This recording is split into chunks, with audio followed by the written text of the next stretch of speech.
Thank you. I'm going to talk about concurrency without pain in pure Java. Just want to make sure I set the expectations right. I cannot complete the agenda for this talk in the time given. I'm not even going to attempt it. So what I'm going to do instead is I'm going to set the problem and provide one solution to the problem and kind of hint on the second solution. Rather than cramming everything into the 40 minutes and losing the sight of it, I'd much rather get a better understanding of the problem and one solution, and then we can go off with the meetings. Fair enough? That's what I'm going to do. So, why should we care about concurrency? You may say, wait a second, we could do multi-threaded programming from day one on the Java virtual machine. One of the biggest difference between Java and other languages before, like C++, is that Java provides one set of API, right, for writing multi-threaded code. So that definitely is very helpful.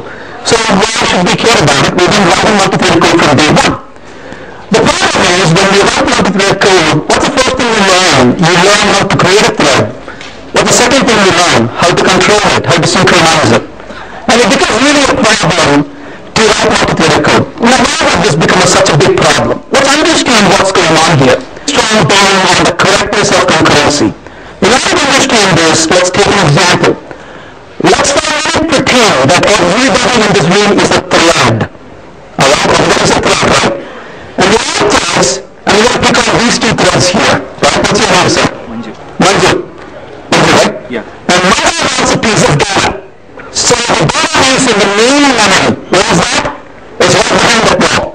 So what does he do? When he writes up all the data over there, loads down the data on a piece of paper, comes down and says, go and start working. He looks like a nice person to me. So a few minutes goes by and the next thread, what's your name, sir? Rakesh. Rakesh writes exactly the same data. He's about to get up, and Manju says, you know what, I just went over and got it, why don't we share it? Make sense? This is quite accidental that they're sitting next to each other. So it's pretty clear and saying that they're sharing it, right? Which is only broken by the way, we just don't realize it. Now we have a single processor. Now the reason we add another core to the system. And the other core is right here. And what's your name, sir? Naveen. Naveen writes exactly the same data. I don't think he's going to reach out all the way here to get the data from these two different here, right? So what's he going to do? He's going to go around and get the data. Now you see the problem of the data is right. The data has been duplicated here. So in other words, when you have multi-core processors, not only do you have multiple caches, you have multiple levels of caches. So it becomes quite unpredictable to know where the data is at any given time. And if you want to make sure this is correct, you have to write code that says, hey thread, before you can access this data, don't get it from your local cache, which is your notepad. Instead, walk all the way to the memory and get it.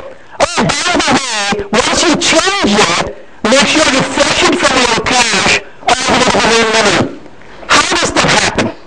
There are several methods in Java that make that happen. If you go to any program like work and ask them what does synchronized do, what the rest of them tell you? It locks, right? It turns out it's only half the story. Synchronized does the lock, but the synchronized also asks you to cross the memory barrier. Now look at the word synchronized, it sounds different to you. It synchronizes the memory with the working memory, right? Working memory is a group of registers and cache that holds the data, which could be in the main memory that holds it locally.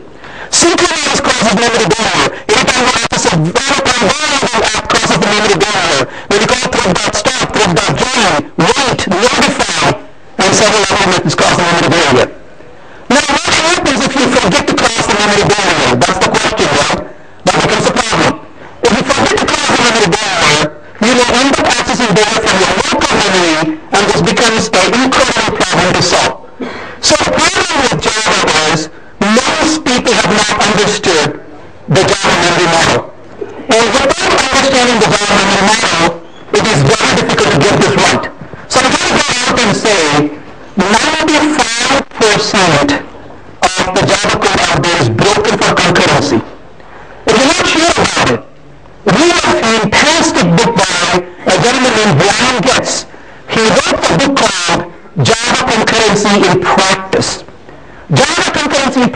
is a scary book. Your heart rate goes up as you read it. It's like the Stephen King novel for programmers. As you're reading the book, he comes back to insult you on every page. He did that to me. I'm reading the page and I'm telling myself, this cannot be true. How did I not know this? I understood that, now I'm okay, and I flip the page, he comes back with more. Every page in the book is wrong like that. And once I finished reading the book, I realized if you have to get this right, you have to be God. Because no human being can master that kind of skill. Well, most of us can. I'm a real author, what can I do? So I'm going to say 95% of applications out there are looking for concurrency, we don't know it. You may say, what about the other 5%? The other 5% was written by Brian Getz, so it's okay, right? So most of the code is broken, that's why. So what do we do about this? We can learn about this and try to avoid it. It's so much so that I realized that this is a special name. So I called it the synchronized and suffer model. Because we cannot synchronize and be happy after that. So synchronize and suffer model. There are some other options. I'll draw with it, and in the withdraw with it, I'm going to decrease the balance if there is enough amount in the account. And finally, I have the get balance method. Nothing to do with synchronization. Are you with me so far? Simple. Account, with balance, deposit, withdraw. Happy? All right. But you can notice already, this code has nothing to do with synchronization yet. Let's continue a little bit further. I've got a sample class. I'm creating two account objects, each with a $1,000 balance in it. I'm going to call a transfer method that doesn't exist yet. Once we transfer money between the two accounts, I'm going to come down and print the current balance. Let's implement the transfer method. So what are we going to do with the transfer method? Here's the transfer method. I'm going to implement transfer. Let's call this the from account. I'll make it final. And this is going to be from account. This is going to be the to account. So I'll call this final to. And this is going to be the amount. So I'll make that the final amount. So I'm going to implement the transfer method. How are we going to implement the transfer method? Well, why don't we do this? Let's go ahead and say a deposit amount, give them the money, and then from dot withdraw amount. So what are we going to do here? I'm going to say if the withdrawal was successful, then let's go ahead and deposit the money, not otherwise. And not handling the exception or error at this point, but this is good enough to begin with, right? All right. But let's get to the real issue. Account is not threats. What about other people? It's only me, why bother, right? Let's see what happens if you don't synchronize. Your thread will not, what? Cross the memory barrier. If you don't synchronize, in this case, your thread won't cross the memory barrier. So if you're writing a report generator, what does your report generator do? It says, hey, give me the balance. It gets the balance. Where's the balance now? In its working memory, in its cache. And says, give me the balance. Where is it now? In its cache. So it keeps getting it from the cache. How long? I don't know. Unpredictable, right? In the meantime, the balance could have changed, isn't it? Does he know this? In the meantime, the account could have been closed. In the meantime, the bank may be bankrupt.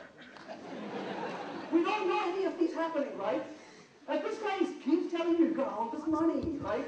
You don't want to be in that illusion. This is where trouble kicks in. Let's go.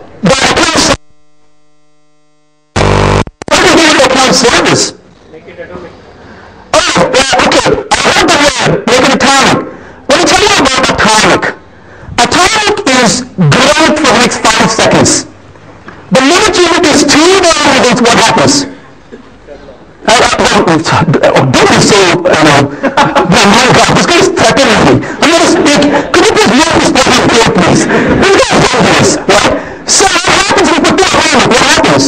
It no longer is useful, right? Because you've got to synchronize on those 2 variables, right? And then I'm going to go ahead and implement this within the method right here. Make sense? Now the code is thread safe and you're done. What do you think? I can just cheer or nod like this, no. Deadlock. Deadlock. This guy is persistent on it. And he's right. There's a lingering deadlock. Not only is there a deadlock, there's also a lingering live lock as well. How is that possible? Imagine for a minute, let's talk to the live lock first. Let's keep him hanging for a minute. So if you go over here to this code, you're calling the synchronized method. When you call the synchronized method, if the lock is not available, what does that method do? What does the call do? For how long? Until it gets it. What do you think about that idea? Stupid, isn't it? It's like you go to the coffee machine is empty, you say, huh. Right? It's like, dude, what are you doing? I'm going to wait for the coffee to fill up. And how does that happen? I don't know. Right? That makes no sense, right? You just don't wait for stuff, go do something. That is a live lock, because it may end up waiting for something that may never ever happen or take a long time to happen. But there's also a lingering deadlock problem here. How is that? If you go back over here, well, let's fix that first. So synchronize is a terrible idea. So what are we going to do? Instead of using synchronize, let's go ahead and say public, final, and let's call this as lock. Thankfully, there's a lock interface in Java 5 we can use. And in this case, I'm going to say lock, we'll call it monitor, and we'll set this monitor equals new re-entrant lock. As the name indicates, you can re-enter a lock if you already own it. So as a result in this code, in the deposit method, rather than calling the synchronize, I'm going to say monitor dot, I could call lock. But that's kind of silly, right? Instead I could call try lock. How beautiful that is. The try lock doesn't take any parameters, it's instantaneous. Yep, you have it or no, it returns a boolean for you. If you want to put a little timeout, you can wait for a second or two, and if you don't get the lock, then you can time out. But this increases the complexity just a little bit, right? Because when I call the try lock, it's not enough to call the try lock. I'm going to specify the timeout now into seconds, but I have to wrap this into an if, because I may not get the lock. And in the if block, if it's successful, I'm going to do the operation. If it's not successful, what do? Maybe I'll throw a new runtime exception. What's the runtime exception I want to specify here? How about saying no luck, right? We couldn't get the lock. So we could do that, right? But is that done? What are we missing in this code? That's right, unlock it. Did you say deadlock or unlock? Okay, what about unlock, right? You're going to unlock it. So I'm going to unlock it. So when I'm done with it, I say monitor.unlock. Is that enough? No. I need to really put a try block, and then I have to put a finally block, and I have to do this operation within that code. Oops. And I have to do the operation within that code, right? And then within the finally block, I have to do the unlock. My God, look at what happened to this code, right? It slowly turned into a monster. If you program it on a laptop, immediately put it away now, right? It's really turning into a monster, scaring you. And you want to do exactly the same code in the withdraw method and the get balance method. How do you feel about it? Getting scary, right? And in the meantime, he's like, excuse me, you still haven't touched the deadlock. Fine, let's fix him. Let's make it easy for him, right? So let's go back to this account service. And let's see what we can do here. This is going to be instead of from, so if from dot to monitor dot, right? You get the point, right? You would do that. But eventually once you finish it, you still have the deadlock. How do you have the deadlock still? Because two threads come in. One thread wants to transfer money from account 1 to account 2. And at the same fateful moment, another thread wants to transfer money from account 2 to account 1, right? So they both come in, they lock these two objects, and they say, I'm going to wait for the lock. That making sense? Well, here's the way to think about it. You got a boy and a girl in the house. In the morning, the boy and the girl run to the kitchen. The boy grabs the milk, the girl grabs the sugar. And they sit down at the table and say, I will have breakfast when I have the sugar. And the other kid says, I'll have breakfast when I have the milk. What do you have on hand? Not a deadlock. Come on, this is house. Be kind to the children. What's the problem with these guys?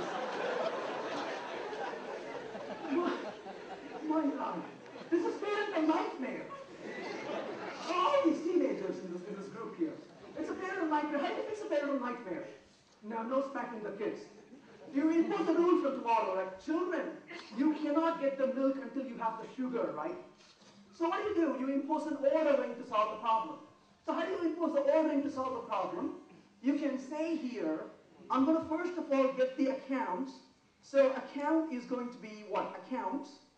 And this case, I can say equals, I can wrap this into an array. So we can say accounts, new account. And this is going to be from and to.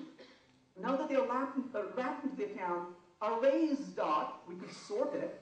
So we could say dot sort the accounts.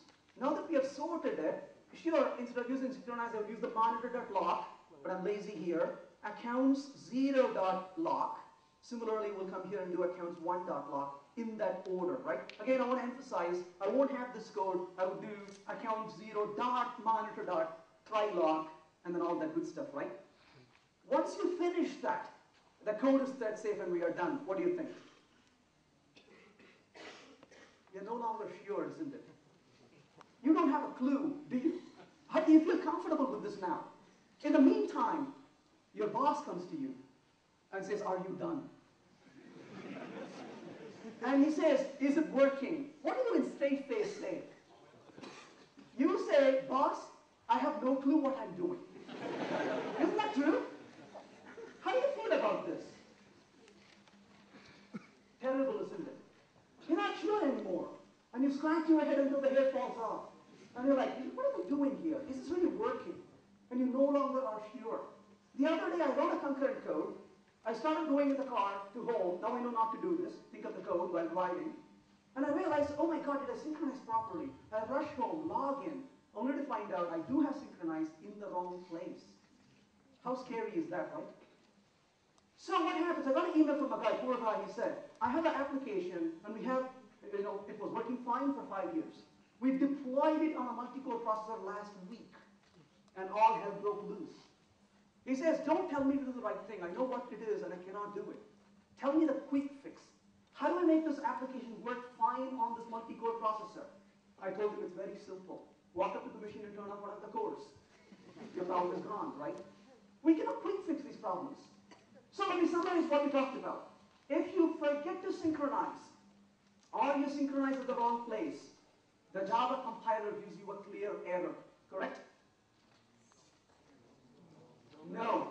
I thought I would just like that and walk away. It gives you a warning, correct? No. What does it do then? Completely unpredictable, isn't it? You don't have a clue what it's going to do, correct? So this is what I realized. Programming concurrency with the JDK is like working with a mother-in-law. She's just waiting for you to fail. This is not the way to develop enterprise applications, right? She's like, I know you're doing it wrong, but I won't tell you. Right? This is not the way to develop enterprise applications. We need better, reliable, facilities. So let's step back. This is not going to work. So undo all that code. Let's try again. Hey, what can we do? So this is where there are two approaches we could try. Let's first of all go back to the account class and throw away all that code that we did. All that monstrous code is gone. Get back to the basic question, code that we had.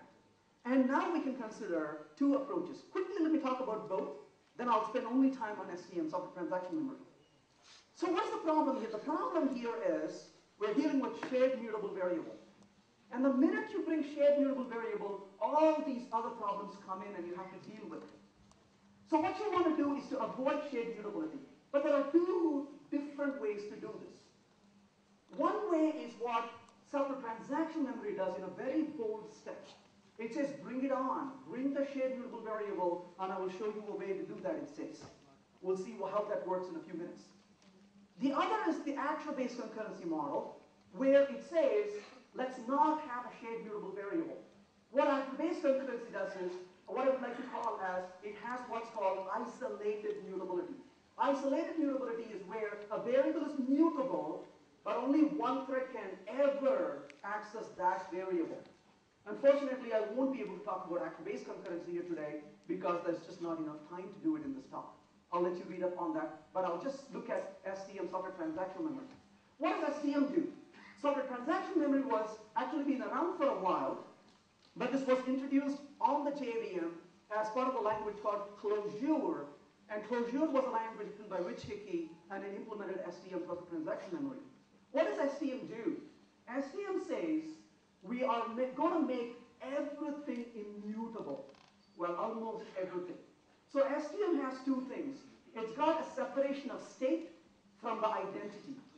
The state itself is immutable, and the identity is mutable, but only within restrictions. You cannot just arbitrarily modify an identity in STM. Now, what does the separation of state and identity mean? You may ask me, what's Google's stock price? I'll say some $650, some crazy price like that. And then you say, what's the Google stock price 10 minutes from now, if the market is open? That's another crazy value, maybe $667, right? And then you say, aha, look at that, the Google stock price changed. Well, that's not really true. At 1 p.m. in the afternoon, there is a Google stock price.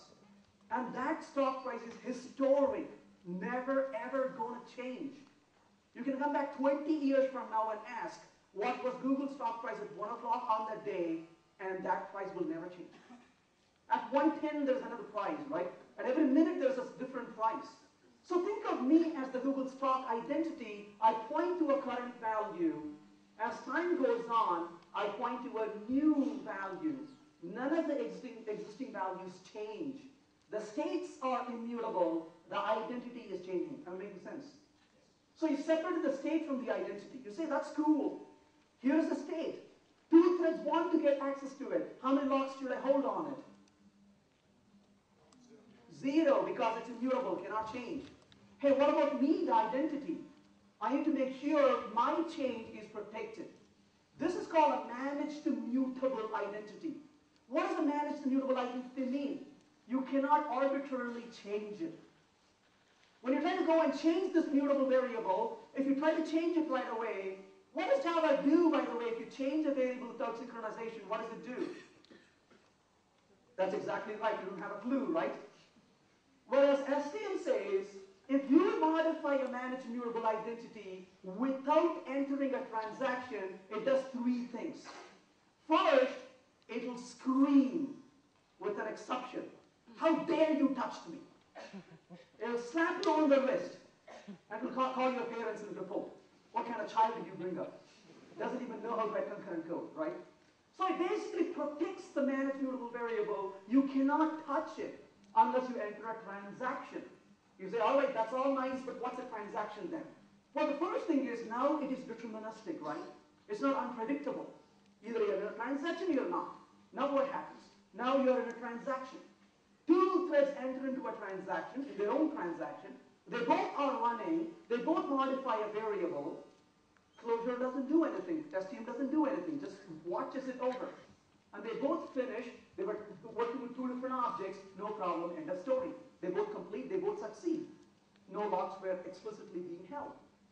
But if both the threads come in and both of them are trying to compete for the same data, Closure will watch over these 2. STM will watch over these 2.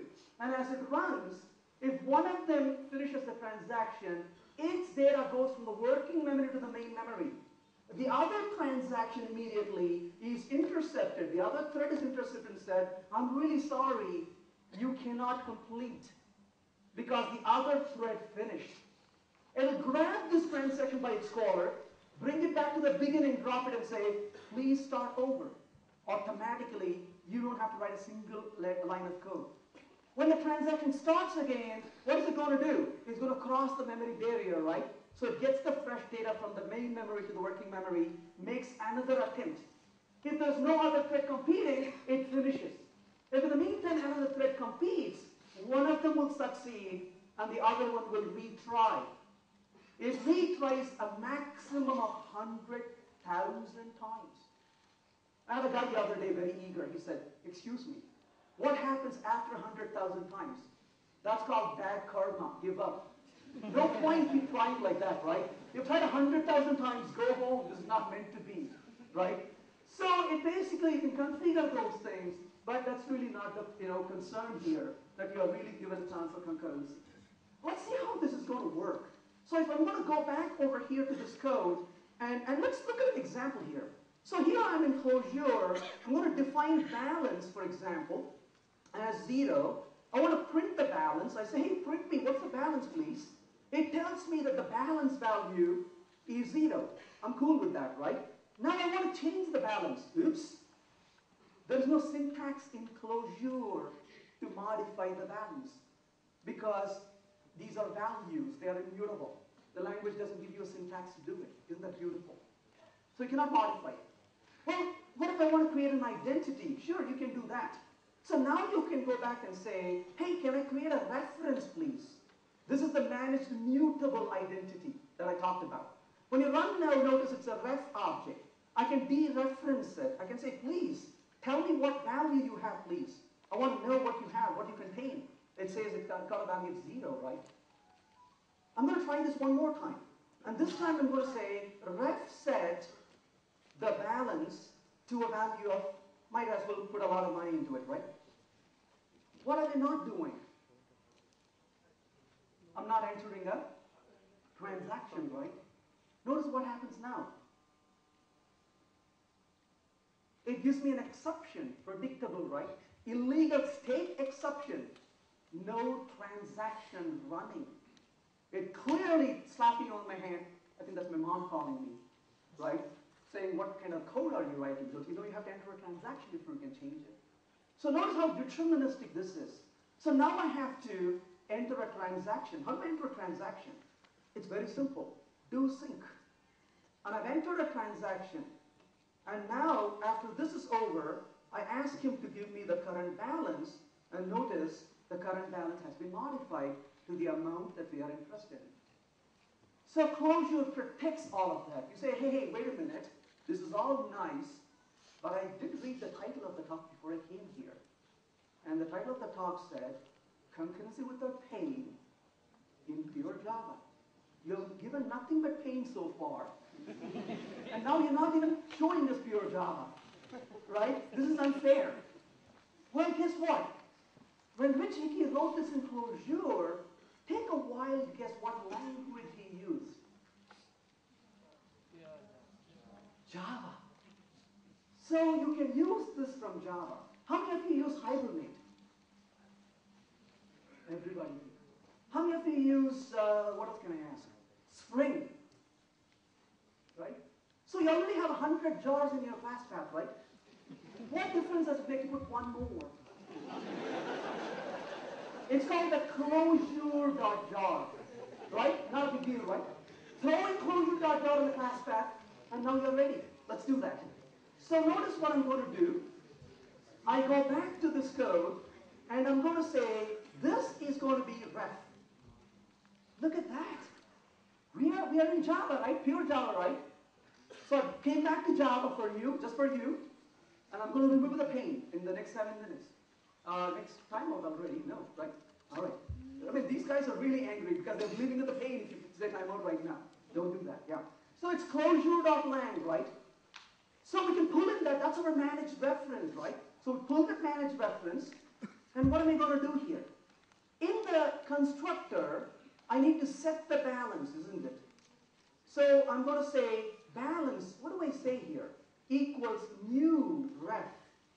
And wrap the identity, the value state into it. Make sense? Yes. Java says you have to handle exception. But thank God, as experienced Java programmers, we know exactly how to fix it. We put the throws exception. All right. So what do I do in the deposit method? I say I want to set the balance, right? So this is going to be balance.set. What do I want to set it to? Get balance plus the amount. Am I making sense? Exception. Right? So balance.set, get the current balance plus the amount. Am I making sense? Remember, you cannot change the value, right? You can only change the identity. What am I going to do? Point to the old value, it flips to point to the new value. Are you happy? Yeah? So similarly in the withdraw method, I want to get the balance. If the balance is greater than the amount, I say balance.set. Oops. And what am I going to set it to? Get balance minus the amount. Are you with me? Did I lose you? Yes, sir. No, you're good? Finally, here's the get balance. What do I do with the get balance? I need to get the balance from the object.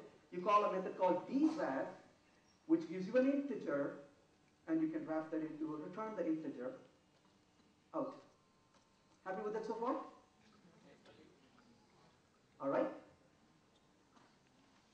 are you comfortable with what I'm doing so far? Yes.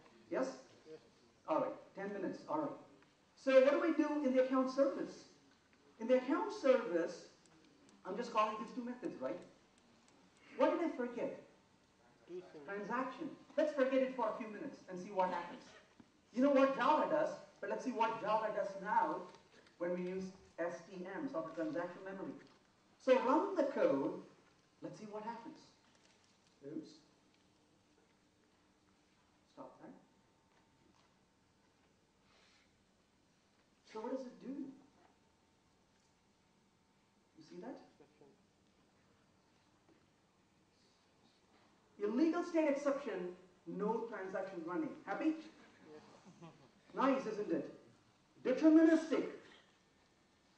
This works like working with the mother rather than the mother-in-law, isn't it? It says, honey, don't do that. Sweetie, be careful. Right? Absolutely. With me so far? So let's bring back transaction. How do we bring the transaction here? I'm going to go to the deposit method. And before I access this, I'm going to say locking transaction dot run in transaction. And you have to give a code block. By the way, code block is called as what? In Scala, Ruby, Clojure, all those languages. A closure.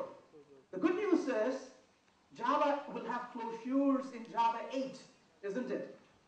So let's pause this talk for wait a minute, how long? Until Java 8 releases. No, you don't want to wait that long. You don't have to. Let's go ahead and say new callable, right? It's a void method, doesn't return anything. And within the call method, so let's override the call method. What am I going to do? Simply in the call method, exception handling, that taken care. So within the call method, let's go ahead and say this code I want to execute, right? Move that in here. So this code will run within the transaction. By the way, that code, the ugliness will go away in Java 8 when Java 8 has lambda expressions, right? So don't worry about that clumsiness. Similarly, in the withdraw method, I'm going to say locking transaction, run in transaction. Well, the problem is there's no more Boolean. I'm going to make it void and throw an exception if it fails. And what am I going to do here? I'm going to simply say at this point, call method, so new callable. So this is again void. Let's implement the call method. Oops, wrong method. Let's implement the call method. And in the call method, I'm going to go ahead and do this operation. I don't need to return a false. If it fails, I'm going to throw an exception. Else, what do? New, throw new. Runtime exception. No money. Are you happy with that so far? Hey, what about get balance? Good news. DREF run its own transaction. So we don't have to do anything. Happy with this so far?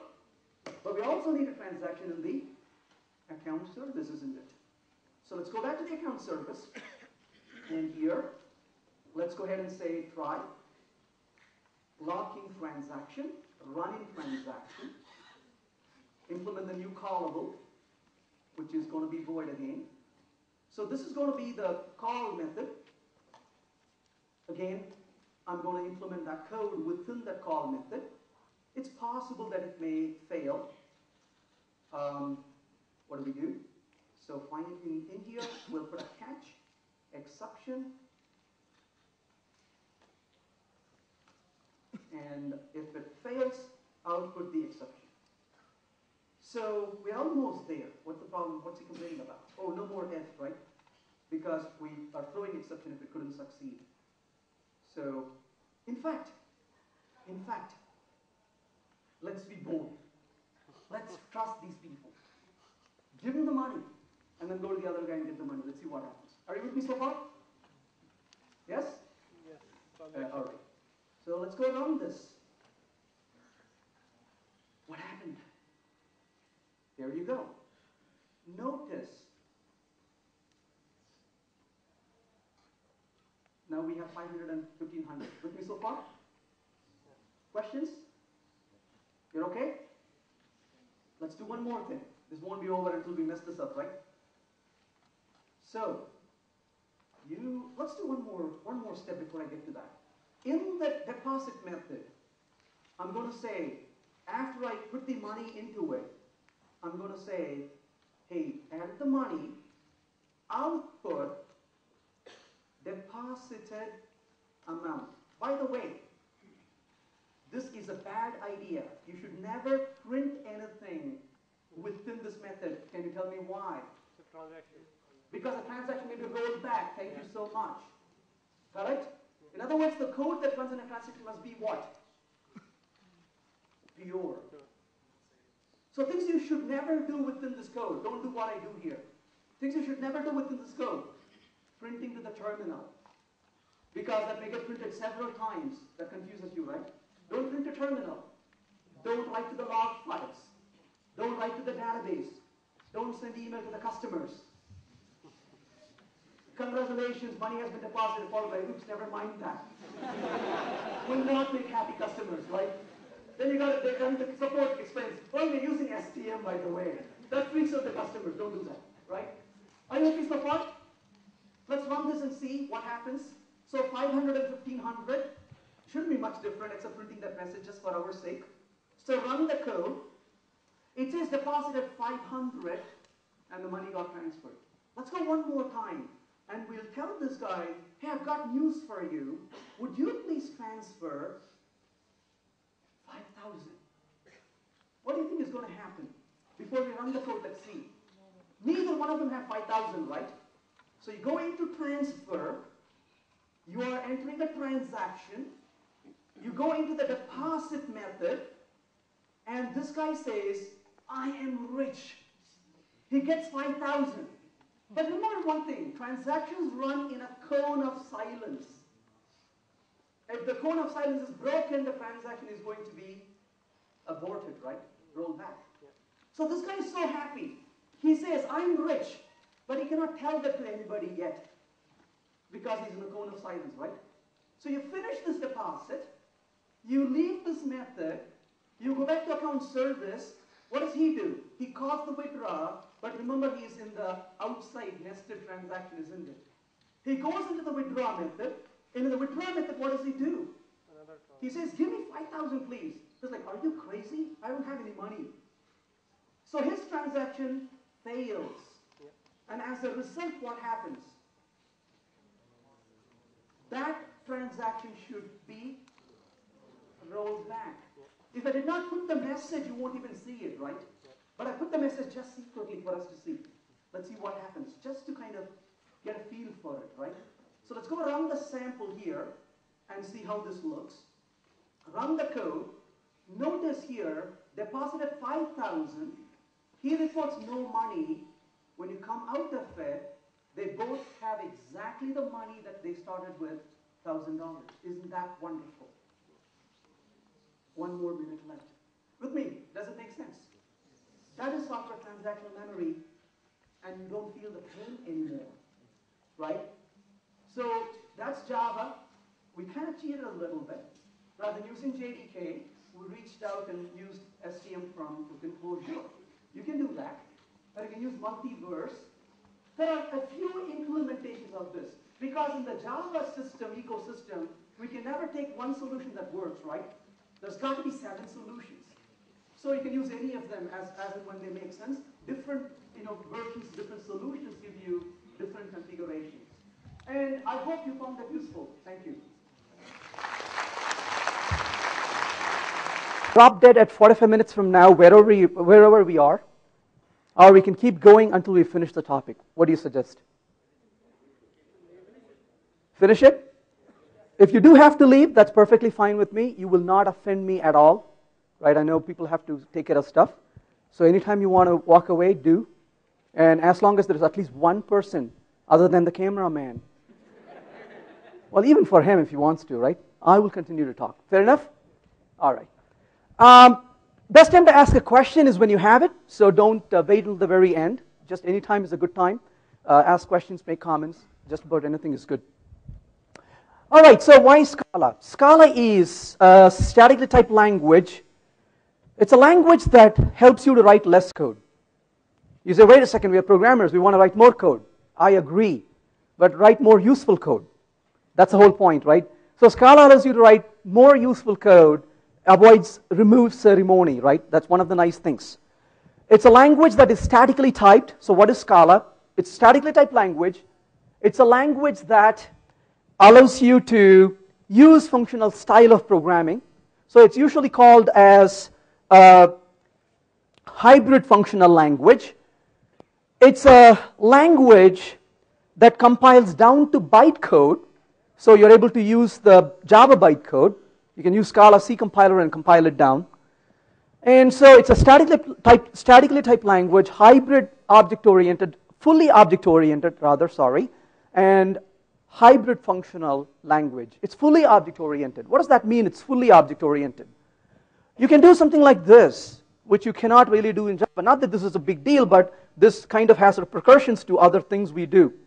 For example, you can just say 1.2 string, right? That just simply tells us that Scala treats this as an object, right? That's all we are looking at here.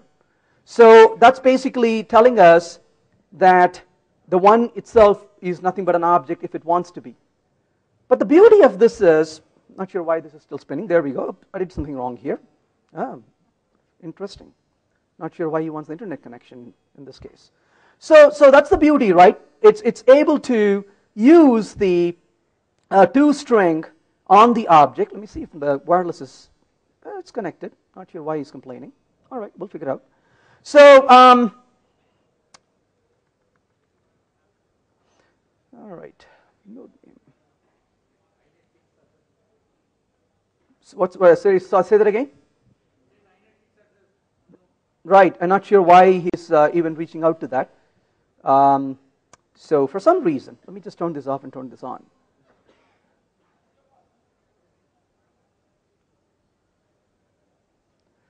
All right, maybe that's what I should do. Turn it off and try if it works.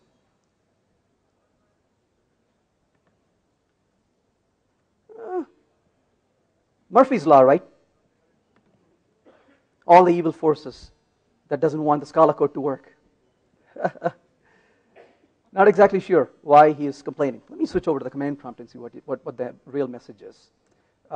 Scala sample.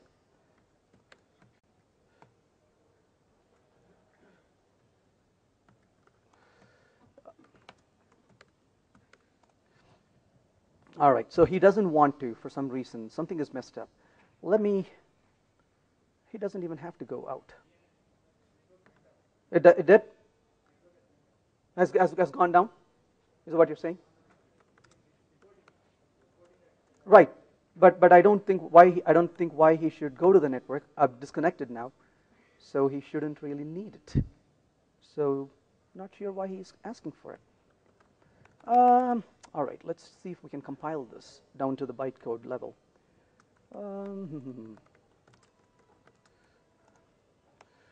So main args. So this is the way you can write a class if you want to write a class. String, and this is going to be simply output print line. Let's say hello. So Scala C sample dot Scala. So I'm compiling it down to Java bytecode, Java minus class path, and I'm going to run specify what Scala is, Scala home. I need to specify the jar file, right, where that's located. So lib directory. Oh, where's Scala home? Yep, but I need to specify where Scala home is. Have I defined Scala home on this? I thought I did. Scala home. There we go. Lib and Scala library dot jar, and sample is the class, right? So what did we do? I like that error that we got. I got to show you how to compile this into Java bytecode and run it. So notice we use Scala C and ran the Scala compiler. How do you compile Java code, right? Java C, right? Similarly, you do Scala C, and that compiles it down to bytecode. And then I say Java, Of course, when you run Java, you need to have the necessary stuff in the class path. So in this case, I just said Java minus class path, and then specify the location of the class path, and then I just ran it. If this guy gives me still trouble, we'll do exactly the same thing and get around it and use it in the tool. So not a big deal. So we'll get around to doing it that way. All right, continue on. So we could do this, right? You could simply say 1.toString and execute it just that way. Let me just fix that to do exactly what we just did here, so that we don't have to struggle through this, and we can continue with this. So this is how you change this tool. So this is run. Let me comment out this and say I want to compile the Java code, Scala code rather, and then run it. Let's see if that works. Yep.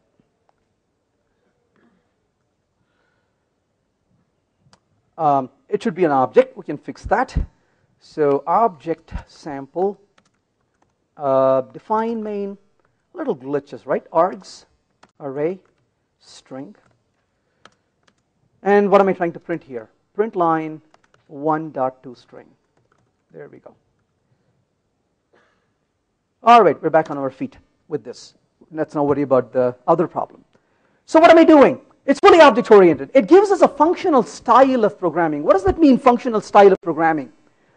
Well, there is imperative style and functional style. In imperative style, you tell him every step of the way what to do. In a functional style, you pass functions to functions. It's a higher order functions. So you can create these function values, as Scala calls it, very easily, and we can use it. So how would I create a function style? I could create maybe a function. Let's say we want to total some values together, right? So val, and I'm going to create the value numbers. Let's call it numbers. And this is going to be a list of, let's say, a bunch of values, right? And I want to be able to total these things. So var, did you notice the val versus var, right? Val is a value, you cannot modify it. Var is a variable which you can modify. You can set the value and reset it. So I'm going to say total 1, we'll call it total 1, equals 0 to begin with. When I'm done with it, I want to print the total value. So we'll say total is, and let's just say this is total, right? Total 1. But I want to be able to calculate what the total value is for a value I in numbers. So this is very much like Java code in this case, right?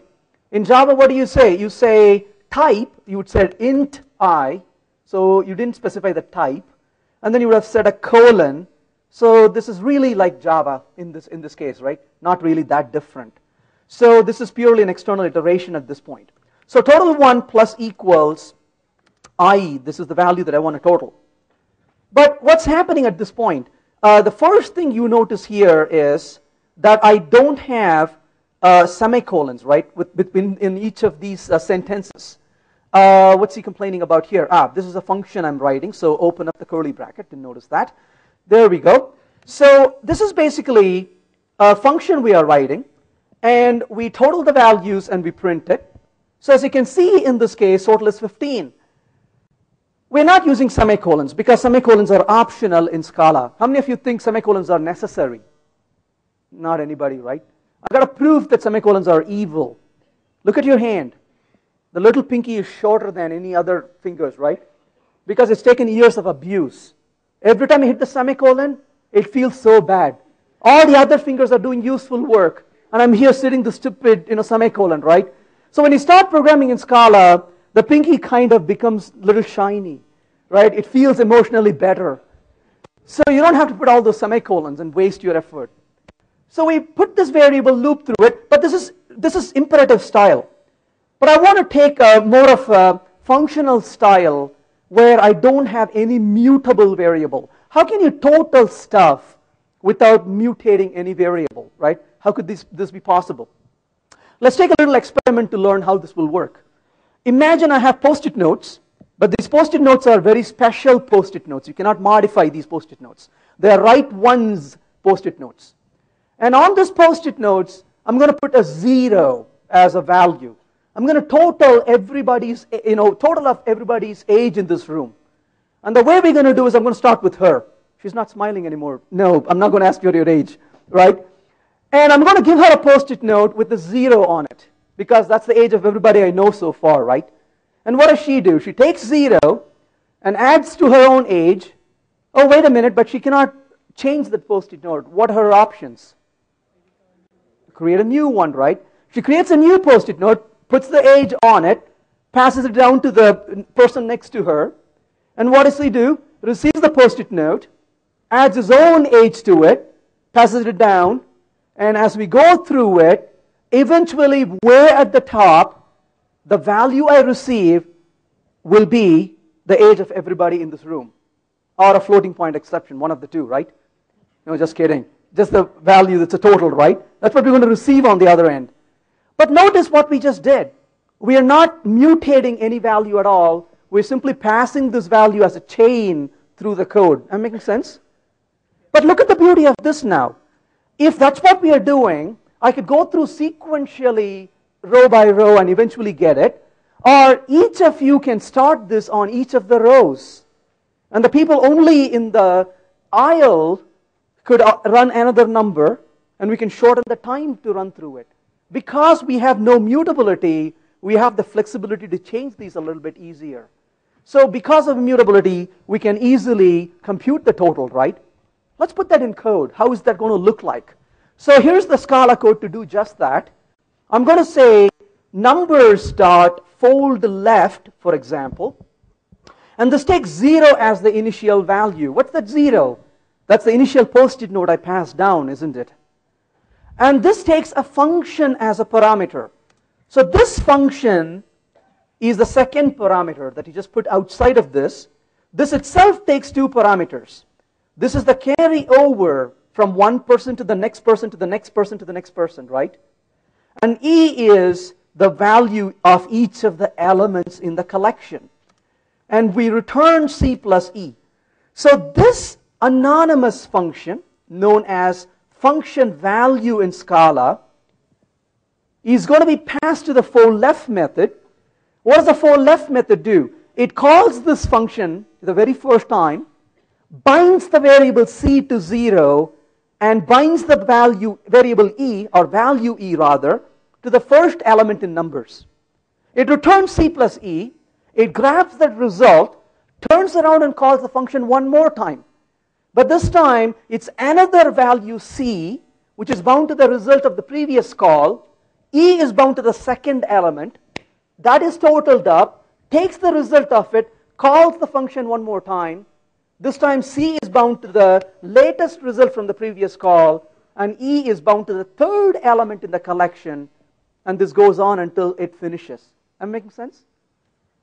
So it just goes through like a transformation, isn't it?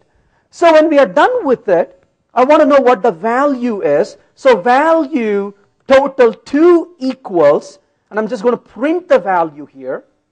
And what's the value I'm going to print? It better be the same as the other guy that we printed. So this is going to be total 2, and that's the value computed through the fold left method, right? So both of them are the same value, as you can see. But in the second case, we have total immutability. We're not modifying any variable. Yes, please, go ahead. Over there, bear with me for a second. Go ahead. So in that fold left, yes. All right. So you're passing in a function value, correct? So what you could do generally in these languages is you could pass this like this. So you could say comma, and then you could remove this all the way up to here. You could do that. I mean, that gives a bit more clarity, right? But the reason it gives a bit more clarity is because we are so used to seeing it that way as a parameter. But in general, it's a little bit more flexible if we cut it out and say these are the function parameters, and then you can kind of attach the closures or the function values like they are parasites. They're kind of attaching to this object. So just it's a syntax sugar lightweightness. Scala makes a difference between those two, but I don't think we need to get into the technicality at the moment. Language like Groovy doesn't really care. You can put it either way. It's your will. So this is just for clarity purpose, and this is kind of a convention. You know, I talked about idioms earlier today. This is more like an idiomatic way of writing in a functional programming, is that you pass regular parameters in the parentheses, and then you pass the function value separately, like a parasite. It's just a syntax lightweightedness, if you will. Go ahead, please. Where is the specification that should take numbers, values from array? So how does it know to take the values from the array? Because the fold left works on the target, which is the collection itself. So this is a function of that object, and that function accepts one object and a function as a parameter. So in object, so this is kind of where it gets a bit tricky, is that Scala is a object-oriented language. So you're still calling methods on objects, but it's a hybrid functional, so you end up passing functions to objects. So it's kind of like objects have methods which not only gobble up other objects, but also accept functions. So just like an added functionality. In other functional languages, you don't quite deal with objects, you only deal with functions. Yes, please. If I write a function like this, can I call this thing from plain Java anywhere else? Oh, so, great question. So if I'm going to write a function like this, can I call this from Java? The answer is yes, and it's going to get only better. So right now, today, if you want to call it, you have to create an instance of this function value. And that instance of function value will be an anonymous inner class on the Java side of an interface called function 0 or function 1 or function 2, depending on the number of parameters it's accepting. In this example, it would be function 2 because C comma E is 2 parameters, right? That's a little ugliness you have to do in the Java side. But when Java 8 rolls out with lambda expressions, it will become a lot easier to work with it. And the integration will be smoother than what you have right now. That's why I'm saying it's going to only get better as time goes on. Excellent questions, very good questions, keep them coming. So that's basically what we have so far. Now, one of the nice things about Scala is it's got sensible typing. By the way, Scala is a statically typed language. Just like Java, well, that's not a fair statement because Java is not statically typed enough. So in the case of Scala, it knows the type of each and everything at compile time. So if you're writing Scala code, if you had to write something like this, right, you could say, for instance, in Scala, you could write something like string. So you could say greet. So var greet equals, string equals hello. And then you could print this out. So you could say print greet. And this is just printing the greet's value, current value, but you could also say greet equals, hi, and you can print greet. So this again is changing the value because we declared it as a var, but if I say greet equals 1, you'll get a compilation error, right? What's the problem? The error is, well, ignore the fact that it displayed the result here because I didn't clear up my buffer, but it gave you the error right there. It said you cannot assign greet. Why is that? Because you cannot put a value of 1 to it, right? That tells you it's wrong. In the same way, what you could do is you could remove this colon string. That's completely redundant. You're wasting your effort putting the type information there because Scala already knows that. It can type infer. It looks on the right side and says, you're creating a string. I wonder what you would assign it to. Right? It's pretty obvious you'd put it in a string, so why redundantly say it? You could say, what if I do put it? What's going to happen? Yeah, Scala will accept it. But if you turn up the volume on the computer, it'll be laughing at you. Right? Why are you wasting all your effort putting stuff I already know? So in a more statically typed language, you actually type less because those information are inferred for you, so you don't have to say it. So notice in this case, I removed the colon string, and when I run the code, it still is just functioning fine. Now if I were to go set greet equals 1, it will not accept it, giving me a compilation error, right? So let me go fix this real quick to remove that little thing we wrote. So bin rm minus rf, this is going to be sample.class. Actually .class, let's get rid of all the class files. All right, so this is because of the little error I ran into because of the internet connection here. So let's go back, run through that. So what's happening in this case? Notice it says hey, you cannot set that to a value of 1, right? That's not acceptable. So that's perfectly fine. You don't have to specify the type. It can infer the type for us. That's the beauty that you see. I already, yeah, go ahead, please. You cannot omit the initializer. Variables have to be initialized. Yes. You could say, what if it's going to have a default value? That's fair. Then you have to specify the type. Right? So you say, I don't want to give it a value. I don't want to set it to high. What can I do? Then you have to say colon string, because otherwise it won't be able to. So either you use the initializer or you specify the type, or both, of course, if you want to. So in this case, what about val versus vars? We talked about this a little bit, but go ahead, please. And do please speak up, because I may not notice you, and you may think I'm ignoring you, but I'm really not. So speak up when you want to have a question. Repeat that for me. What if that value is dynamically injected? When you mean dynamically injected, who and why and where it's going to get injected? Maybe by using the string kind of a container. Right. You would have to first either initialize it and then inject it, because it cannot be injected without initialization. Yeah, but then you have to specify the type. Yeah? Right? I mean, if it can infer it, sure. If it cannot infer it, it's going to say, I'm sorry, I don't have a clue what you're doing here. Please tell me more. And at the time, you either give it a reasonable value or you give it a type. Right? But the thing is, when it's obvious, you don't have to redundantly say, which you do in Java. This guy says, I have enough information. Don't waste your time on this. It says, right? But if there's not enough information, then Scala compiler would say, I'm sorry, I can't work with you here. Please help me with more details. So it's pay as you go, right? You're not burdened, you're not taxed.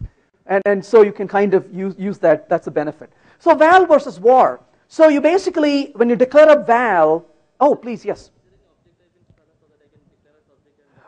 So the question is, can I just use an object type? The answer is, that is called any. That's the name for it. And it's highly recommended you don't use it. And the reason is, the more you use it, the less type checks that you can really benefit from. So you want to be more typed in that case. Once you start using any or any refs, you are kind of compromising on the type information. So be very, don't use that sparingly. That's better to do that. Let me put it that way. So val versus var. So val basically is something that's immutable. It's an immutable reference. It's like declaring final in Java. Var is a non-final. You say, well, if it's the same, what's the big deal? The big deal is this.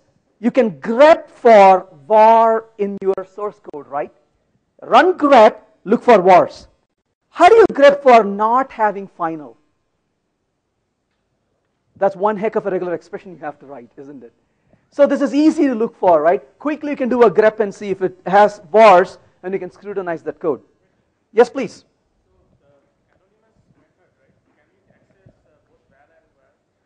So yes, from within the method you can access either one of them. If it is a val, of course you cannot modify it. If it's a var, I request not to modify it.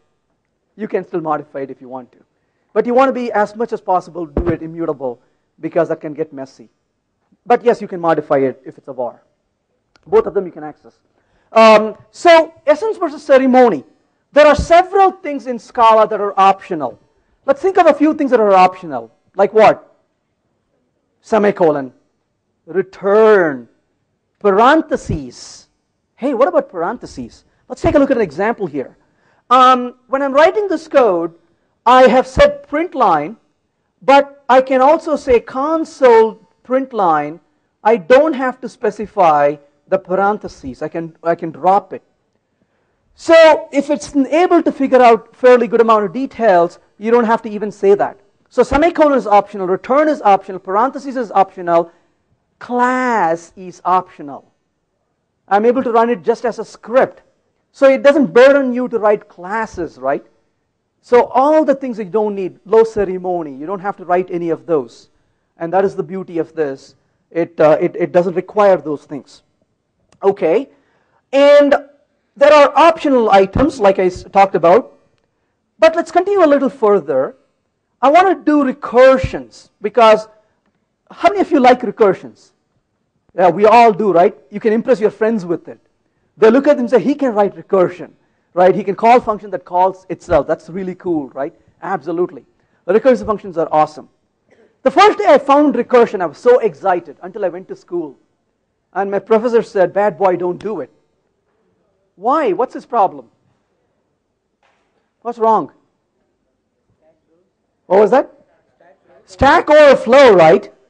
And you should see how disappointed I was. I cried that night, right? Man, this is such a great concept and you cannot use it. How terrible it is, right? We'll see how Scala solved the problem. So let's start with an example. So what can I use here? Hey, let's go find the factorial of a number. So let's say we want to write a function.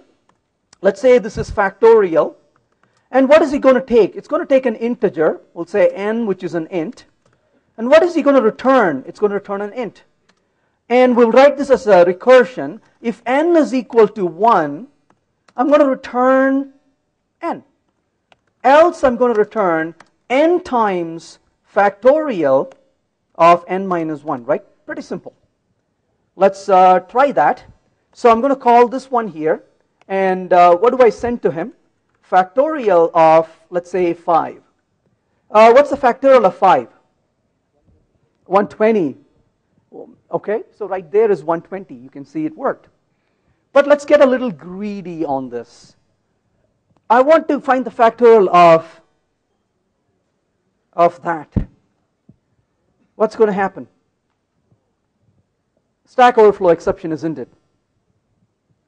Because when you keep taxing him 5,000, it's stacking up, right? It couldn't handle it. Make sense? Let's do one more thing. Look at line number 6. What's the last operation you perform on line number 6? That's correct. Thank you. It's multiplication. So what you're saying on line number 6 is, you're saying here is the current value of n. I'm going to hold it on my left hand. And I'm going to call this factorial one more time with n minus 1. But I will wait on my stack. I have to hold it, right, until he finishes.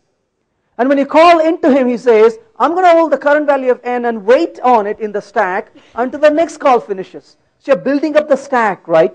And eventually it reaches the ceiling and blows up. Fair enough? Well, you can change that by using what is called a tail recursion. Tail recursion is where the last call you perform is a call to the function itself. Now, how is this good? There's a fantastic book out there called SICP, which stands for Structure and Interpretation of Computer Programs. Structure and Interpretation of Computer Programs by Sussman is an excellent reference. And in that book, they talk about a concept of procedure versus process. They define a procedure as the code we write, a process as what runs when you execute the code. You can write the iteration as an iterative procedure, and when you run it, it becomes an iterative process. No surprise here, right? In here, we wrote it as a recursive procedure, and when we ran it, it ran as a recursive process. That's why it blew up. But what if there's a way to write it as a recursive procedure, but you run it as an iterative process? Then you have the best of both worlds, right? You can make it expressive in the code, but when it runs, it doesn't have the negative impact of the recursion. These can be done using compilation techniques. Before I show you how that works, I'm going to change this example so we can get a feel for it. So notice what I'm going to do. We'll come back to this example in a few minutes. I'll just kind of put it away. We'll come back to it. So I'm going to define a function over here. We'll call it, foo. And foo takes an int, and it's going to return an int. But I'm going to just blow up in this function. So it's going to be if n is equal to 1, throw new runtime exception. Otherwise, simply call foo with n minus 1. And we'll say 1 times n minus 1.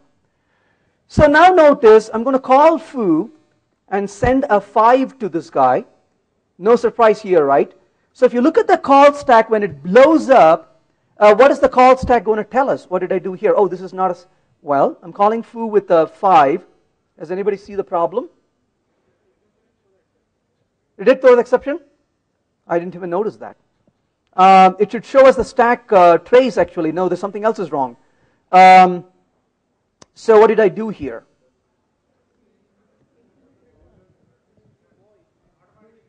I did say the method is going to return an int, so that's not a problem. But I'm throwing an exception, remember here? So I send a 5, n is not equal to 1, so it comes over here, 1 times n minus 1, so it should loop back here, right? Recurse back here, right? And then it's going to continue further. So let's look at what's happening here in the command prompt. Okay.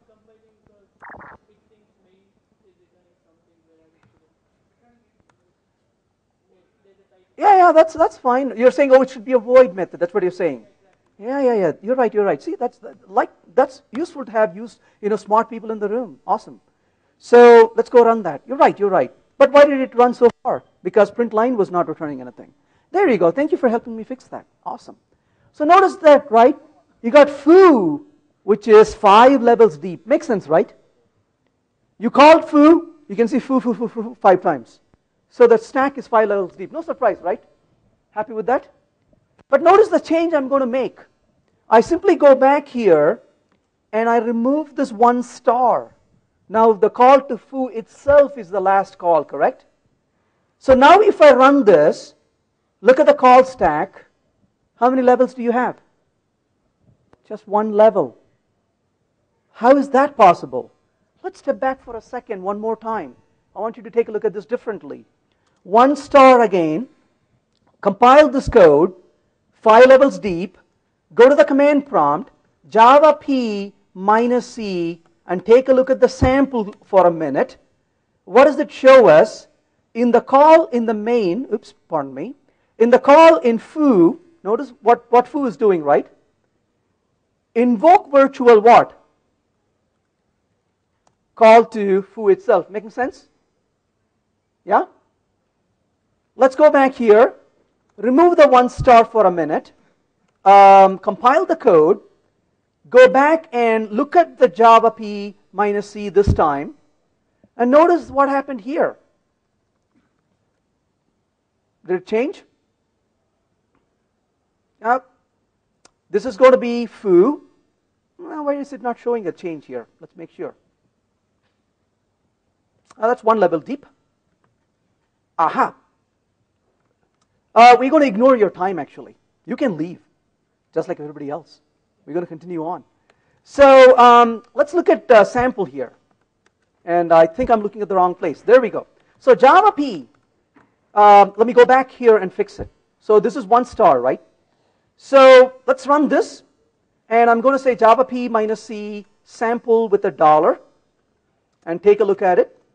And what is this guy doing? Right there. That's what I should be looking at. Look at foo. It's calling back into that function at the very end. Makes sense, right? Let's go back one more time. And this time, let's remove the 1 star from here. And let's go ahead and compile that. Go back and look at java p minus c on the sample this time. And notice the difference. Here is foo. Yeah? There is no call back to the foo function. What's happening? It quietly changed it to a loop. There's a goto in the bottom. See that? You say, wait a minute. He sneezes the minute he sees goto. I know, that's a bad thing to do. You and I cannot use goto, but the compiler can do it, right? Sure. So right there, it turned it into a loop. Are you getting this? How this tail recursion optimization is happening under the covers, right? So when you write it as a tail recursion, the compiler knows. But you can put one more detail. You say, oh, this is all cool and nice, but how do I know this is really working? You can say scala.reflect.tailrec. And you can tell, hey, Scala, would you do me a favor? Could you please confirm that this is tail recursive? Scala. I'm not sure exactly what package it belongs to, but you put the tail rec, right? It'll tell you that this is tail recursive and will catch the error. If the compiler cannot verify it, it'll give you an error saying, oh, this is not tail recursive, I cannot use it, and it will tell you that, right? Okay, so we saw how that works. Now that we know how that works, let's go back to the factorial function. I want to call factorial, and factorial for 50,000. That blew up last time, remember that? And that's a Stack Overflow exception. We're going to fix that. So how do I fix it? So I go back over here and say, hey, fact, let's send an integer, comma. So I'm going to send 2 parameters to him. And if it is n is 1, I'm going to return the fact itself. Otherwise, I call back factorial and pass to him fact times n comma n minus 1. Notice the pattern here. Rather than holding on to the multiply function, you multiply it first and then tag the result on as parameter list and say, you go with the result, partial result, right? Pretty cool, isn't it? So it's a common pattern you can use in the code to turn regular recursive calls into tail recursive call. Not a big deal, right? Once you get a handle of that. So now you pass down the result back to him. And let's do this for 5 just to be sure it's working. So print line for factorial 5, because we want to make sure it's giving us a consistent result for us. So let's go ahead and run that. Oh, I forgot 1 comma 5, right? Because you got to tell him what the initial value is. Let's go ahead and change this to a 50,000 and run it. Good news and bad news. Good news. It did not have a Stack Overflow exception, but it had a rounding right back to 0. But don't worry about it. It's very easy to fix it. How so? Instead of using an int, you simply use a big int, right? Big int, and then you can change it to a big int. Are you getting the point? Then it's going to give back to you a huge number, which is totally unreadable anyway, so why bother looking at it? So notice we can do this. What do you think? Happy, unhappy, yay, or this? Which one are you saying? I see a few of these. Anybody this one? Well, what's up with that? Exactly. At least this, man. Come on. This, come on. Okay. All right, this one. Okay, fine. And I am in total agreement with him. This sucks. Why? Because now I have to send 2 parameters. And if you give it to me, I'll send a -1. Or better, I'll give a 0. Right? Are you with us here? Right? Yeah, well, this is certainly an improvement. Okay, we'll agree with that. But certainly you got to bring it up here, right? Because now I have to pass 2 parameters. And now you're like, oh, I have the burden of sending 1 other parameter. Why should I be burdened by it? And anytime you give a programmer a chance to send a parameter, they will mess it up. I know it because I'm one of them, right? So you say, what can I do? Well, here's an idea. Let's write another function, define factorial, which takes an int as a parameter. And what does it do? Calls factorial 1 comma n. So now I can come back here and just pass 1 parameter to him. What does he do? Oh, overloaded method factorial needs result type. Which one needs the result type? The second one, this guy here. He should infer the type, don't you think so? It's not fair. Come on. All right. What do you think? Did we fix it? Okay, now he has slowly come back from here to here. Let's make sure he gets a thumbs up for it, right? Well, if you don't want somebody to use your functions in Java, what would you do? Well, okay, private, but there's another E name for it. What is that? Encapsulated, right? How do you encapsulate it? How do you make it private? You need a class to do it. Oh, but I don't want to write classes for that. Guess what? This is functional style, isn't it? Notice what I'm going to do. Remove that junk. Curly. And I'm going to call the factorial here and completely gobble up that function inside of this function. Right there. Make sense? We have defined the function within function, right? You no longer can call that internal function because it's not visible. So you've encapsulated the function within the function itself. What do you want more? I don't know. I haven't done it in a while, but isn't there something else I can use? Oh, tell me what it is. Can I use an interval there? Do what? Can I say, like, go from 1 to n and do full left? Oh yeah, but that's not nothing to do with tail recursion. No, but the thing I don't like here is Oh, go home. Right? So, absolutely, right? This fixes the problem for tail recursion, and you can encapsulate the function, and you have taken care of the issue, right?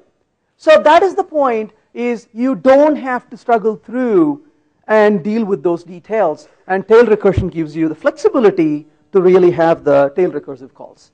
Okay, so let's continue further. What can we do? Sorry? 1 second, go ahead.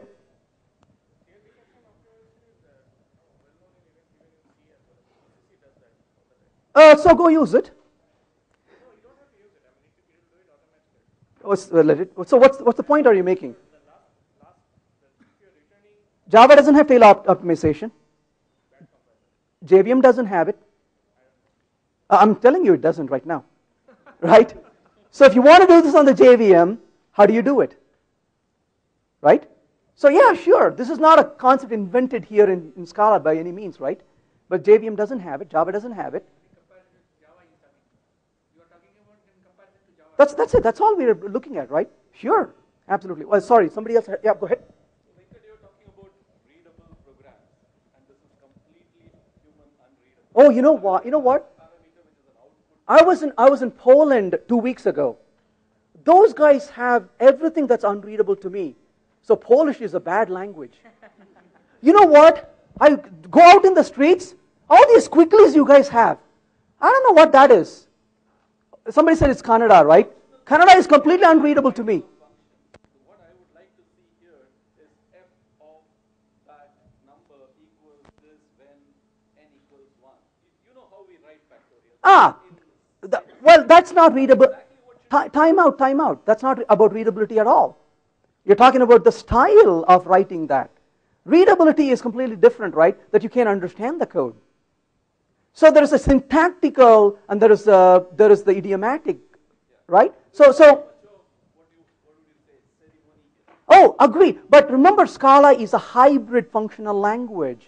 I did not start out saying it's purely functional. It's not going to, and you know how many times I've seen people complain about Erlang syntax, where that's exactly what you said is what we use in Erlang, and people still complain about it. There's no end to that, right? And so the point is that you're able to use the functional style, right?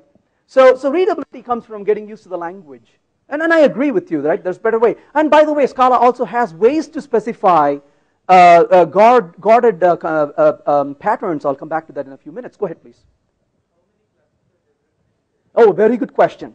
How many classes are generated? That's an excellent question. It is going to take the factorial with 2 parameters, and it's going to turn that into an inner class. And that is our inner class, right? And that's because the JVM doesn't support any of these concepts. That's one of the reasons why, you may say, why do we care for lambda expressions to become first-class citizens? It's for those kinds of optimization as well. And so eventually when JVM supports tail recursion, this would become more effective. But until then, we have to work through it. Java 8 comes, where you can use this? We are using this in current version of Java. We're not using Java 8. What I wanted to say is, which can be called in Java or in any of the programs. You can call it any JVM language. You can call this, right? Nothing stops you. Why do you think it's a problem? It can be used. Yeah, I mean that's what you would use the necessary interfaces to call into it. It's usable today. It only gets better tomorrow, right? So it's usable today, certainly. All right. Yep. Go ahead. I'm sorry, wait. Oh, there you are. Okay, go ahead. Yep.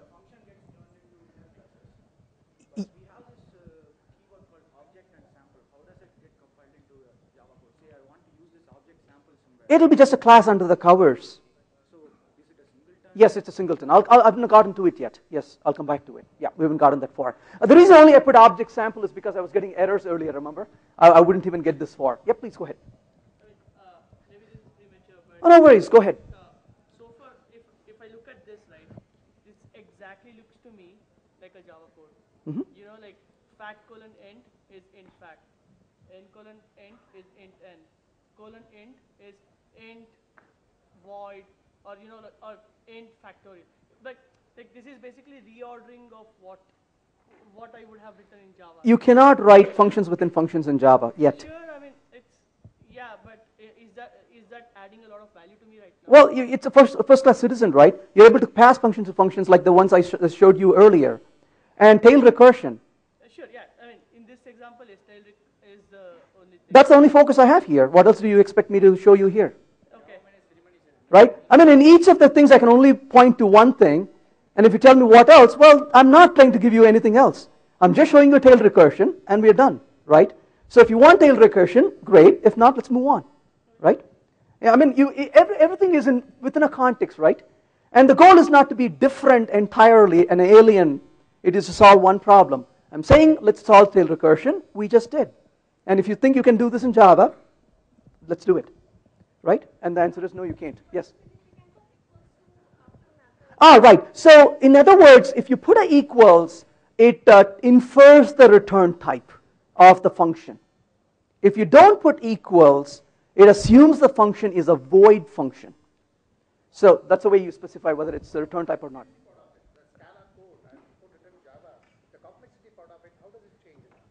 The code's complexity. Complexity can creep in multiple different ways. For example, if you're writing a code that accepts event handler, in the case of Java, you have to first implement an anonymous inner class with methods in it and then pass it down. Here you can simply use a function value, which is what Java is trying to do in Java 8, right? But this has been doing it since 2003. So you didn't have to wait for 10 years to use that facility, or more rather, right? That's one example. But going a little further in terms of complexity, let's look at one more example, just to understand. That's a good question, so let's just spend time on that for a minute. Go ahead, please. So how does the debugger work in this case? Like if you're trying to step through that method? How does the debugger work in this case? I don't write codes with bugs. I don't know. It depends on the IDE that you're using. And again, this is where we need to be a bit careful about this. What IDE did you use for Java in 1995? I'm hoping you won't answer that question because I don't want to hear that IDE that you used, right? Notepad? Visual Cafe? What was that? TextEdit? We have built the ecosystem on the Java side, right? We didn't have those things. It was a newfound land. And so if you think this is powerful, that's got to grow. And they're already doing it. But it's not as powerful as Java is. But if that is the power that you really want, this is not for you. But then you say, you know what, I'm willing to compromise. I don't have that much power, a little bit less, but I got enormous benefit on the other side. Then this is for you, right? But if you say, I want everything that I can do in Java today, wait for another 5 years until the world moves on.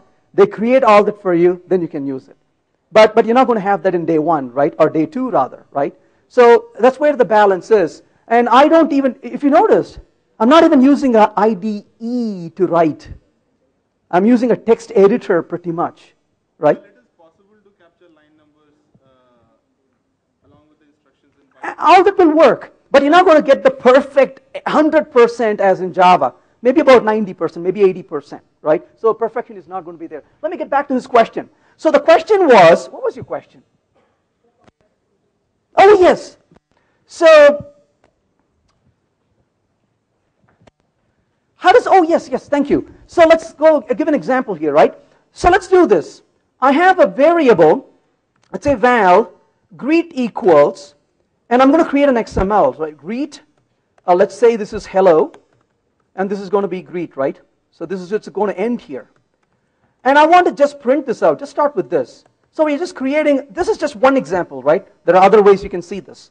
So I'm just creating an XML, but I want to get that content out of it, right? So you would normally use a parser and stuff like that, or you would start splitting strings and all those good stuff, right?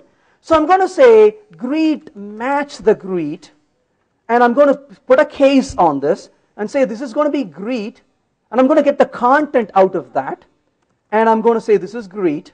And once we match that, I can print out you said, and I'm going to say message, right? So you're not forced to depend on an external parser if you don't want to. So a lot of things are baked in. And in this case, if you have to do this in Java, you're going to reach out to either string parsing or you got to reach out to a parser, right? So all these little things add up, and you end up really doing a lot less work. So that's one example. Go ahead, please. Question? No? All right. So usually people scratch their head when they see XML, so that's understandable. Yeah, please. So my wiggling before was not, I think your example, tail recursion was perfect. Using factorial was perfect. Definitely demonstrates the capability in Scala. What I was suggesting, I'm actually kind of curious because I'm not sure. Sorry.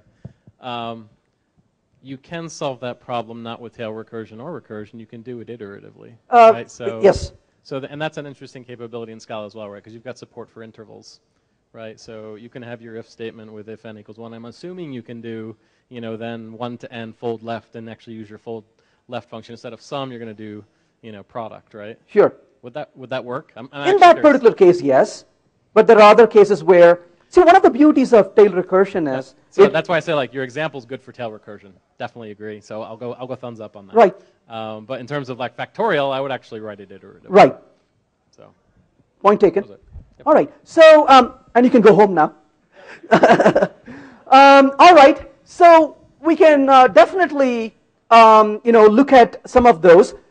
Cute classes. I want to write a class. How do I write a class? You don't have to spend a lot of time and effort to write classes. For example, I want to write a class called car. What do you do in a car?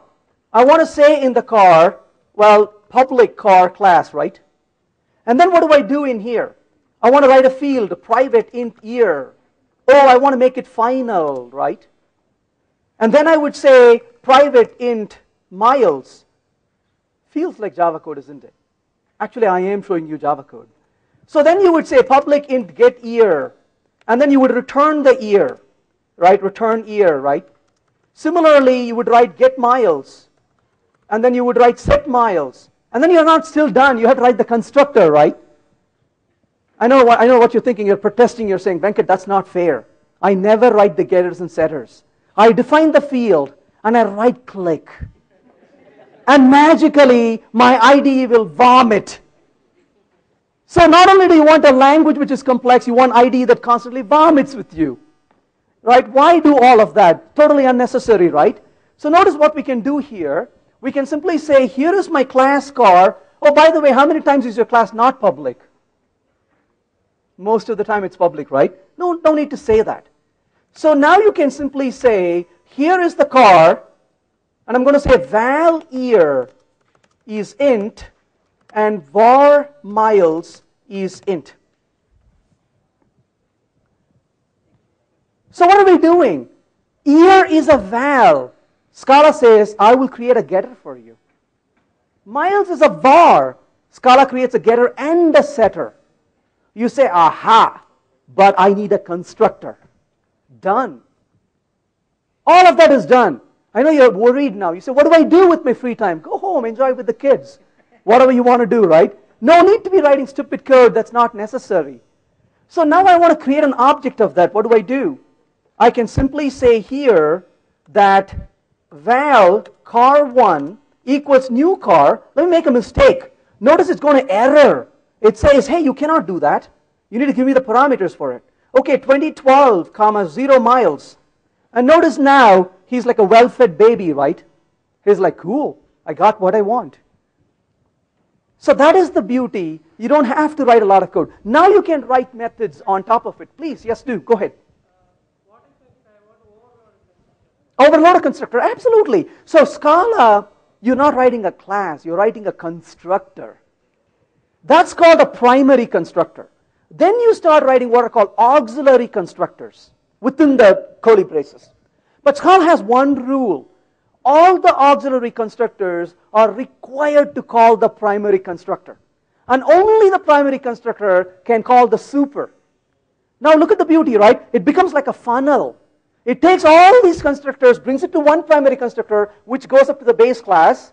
You remove the redundancy we normally have in code, eliminates bugs that come that way, right?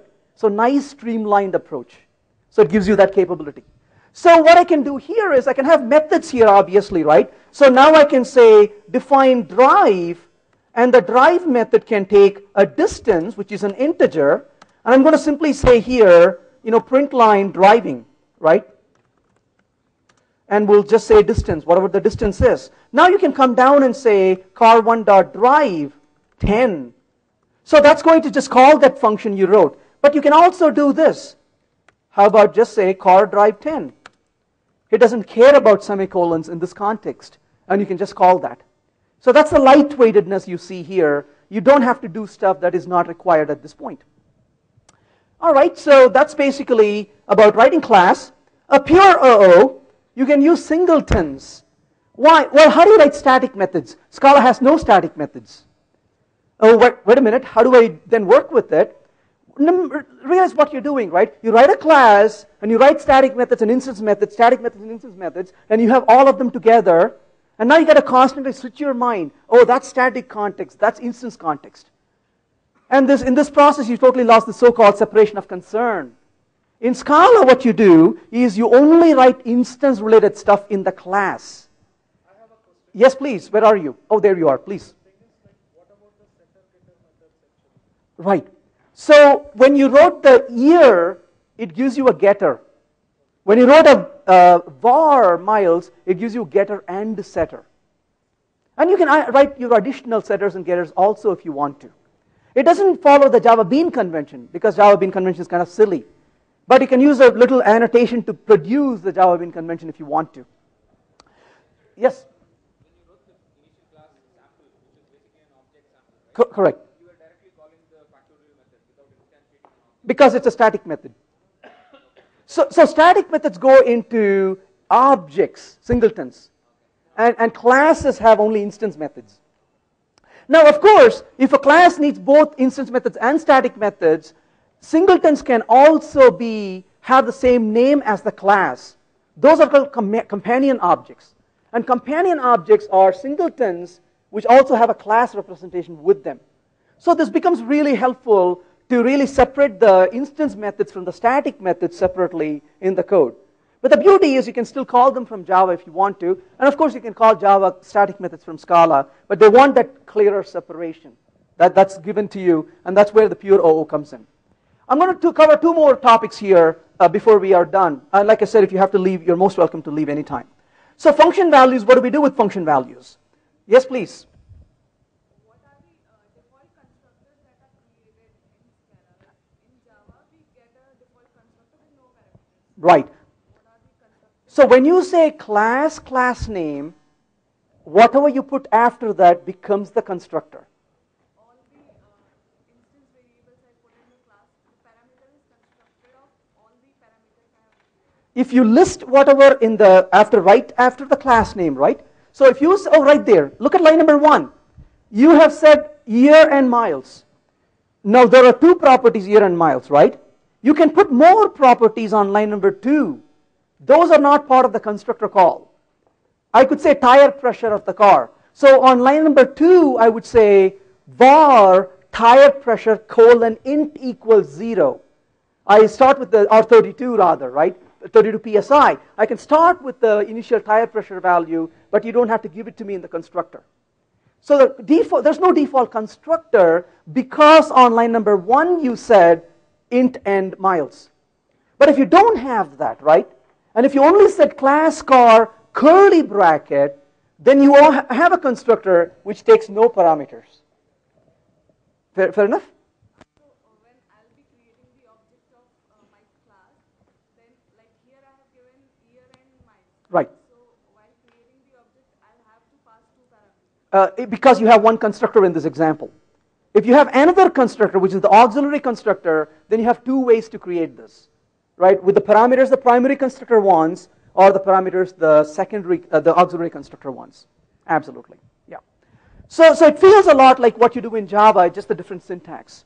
So in this case, function values. I want to create a function value. How does that work? So basically the idea here is you want to pass functions to functions. That's what you're trying to do, right? But look at the beauty, how simple it is to do this. So I'm going to create a function called total values, which takes list of numbers, which is going to be a list of integers, right? But I want to tell him what numbers to select in totaling. So I'm going to specify something here. We'll come back to it and see how to do that in a minute.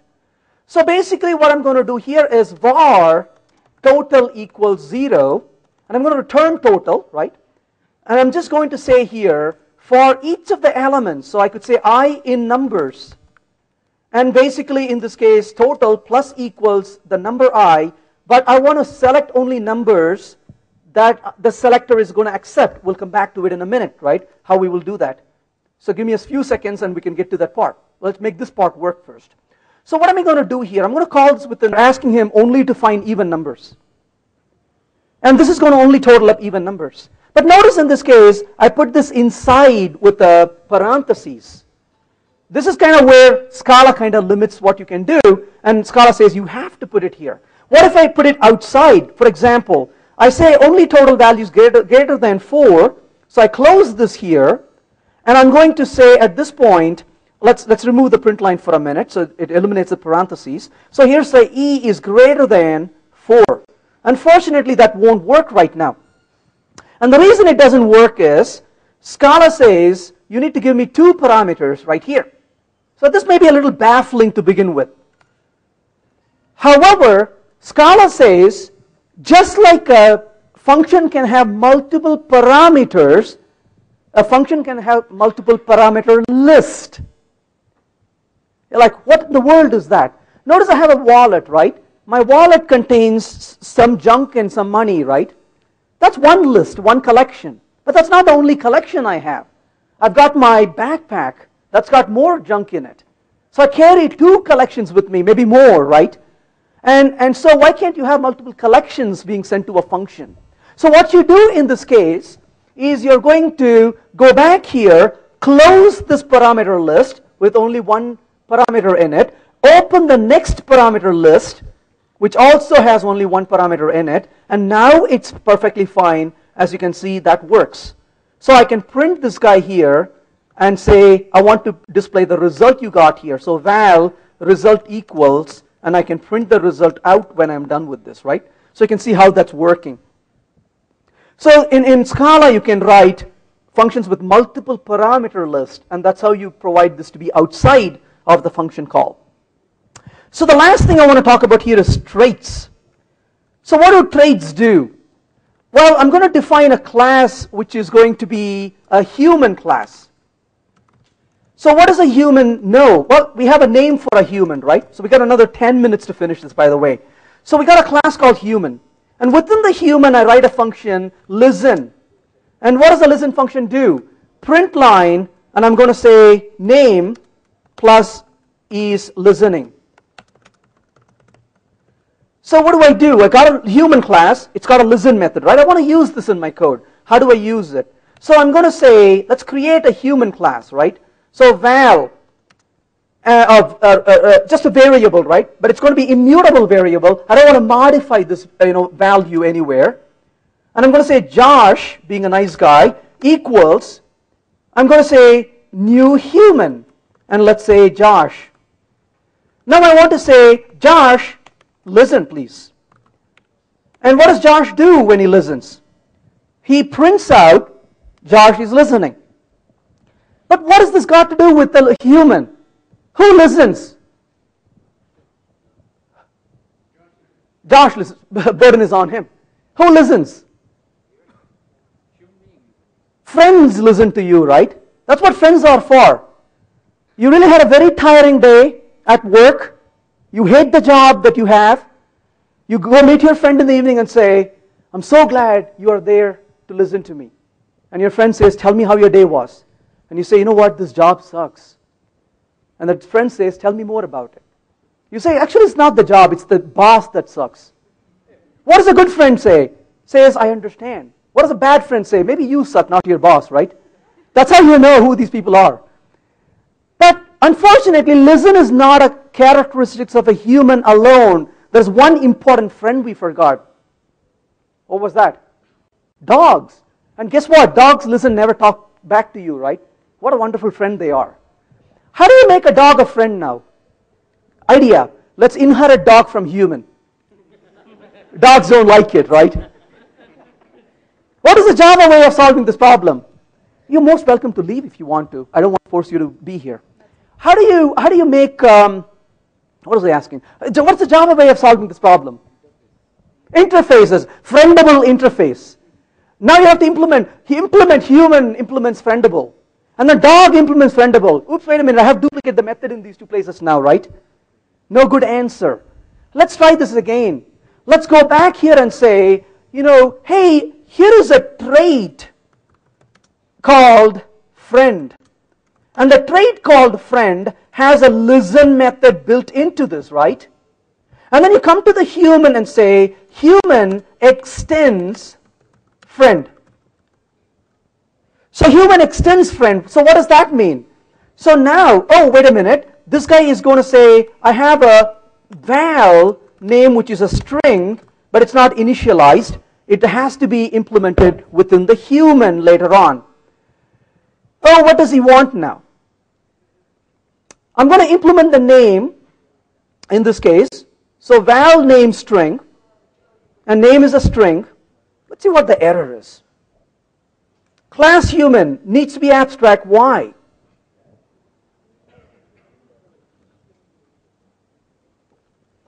He's got a name, right? He's implementing the name. Let's look at the command prompt. Maybe that'll give me a little bit more, oops, wrong method call here. That'll give me a little bit more error so I can take a look at it. What's he saying? He says class human needs to be abstract since value name in trait friend of type string is not defined. Hey, you're lying. Here's name and here's name.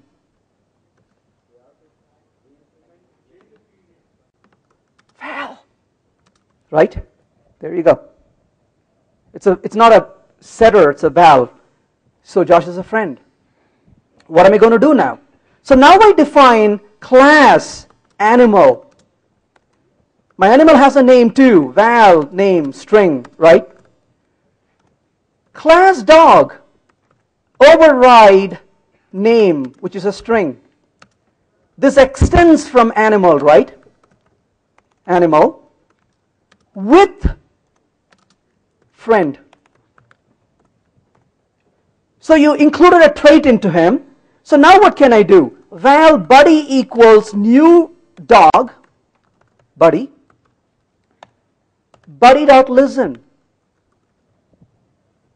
So in this case, override val name, and I'm going to pass that name over here to the base class because he's the one who needs it, right? So I'm going to pass it up the chain. So far, so good. So notice how we wrote a trait called a friend.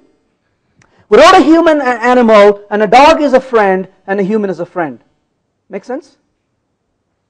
Let's try one more. Class cat. Override name, val name, which is a string, extends from animal, which is going to take the name. I did not say with friend for the cat. Let's come here and say val. Alf is my cat, evil cat. New cat, Alf. I'm going to say Alf dot listen. Will this work? Compilation error. Do you see why that happened? Because cats are not friends. Right? You go home after a tiring day, the cat looks at you and says, why don't you go back to work after you put some food out for me? Anybody with a cat here? There's hope. Anybody with a cat here? No one has a cat? Josh, you have a cat. Is your cat friendly to you? Notice that? He doesn't say yes. He says well. But you do have some affection to your cat. Would you share your cat's name to me? What was that? Orange. George. George, let's try. I won't promise anything to you, Josh. But we will try. All right? Don't complain if I can't. I'll try my powers. So let's see. Cheer for him, please. Right? So val George equals new cat. George dot listen. All right. There we go. Oh, sorry, we tried. So Josh is clearly unhappy there. but he's a good guy. I know him. Only for you, my friend.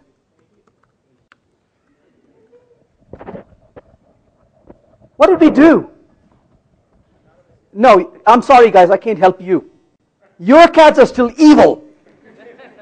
Josh's cat is special. So notice, not only can you have traits at the class level, you can have traits at the instance level as well. All dogs are friends. George is special. All the other cats, stay away from them. Right? So far so good? And the last bit. Now you created a trait and put it in, but where this becomes fun is when you can bring multiple traits together, isn't it? Multiple inheritance. Have you ever used multiple inheritance in language like C++? Josh is raising the hand. Anybody else? He's scratching his head. A few of you.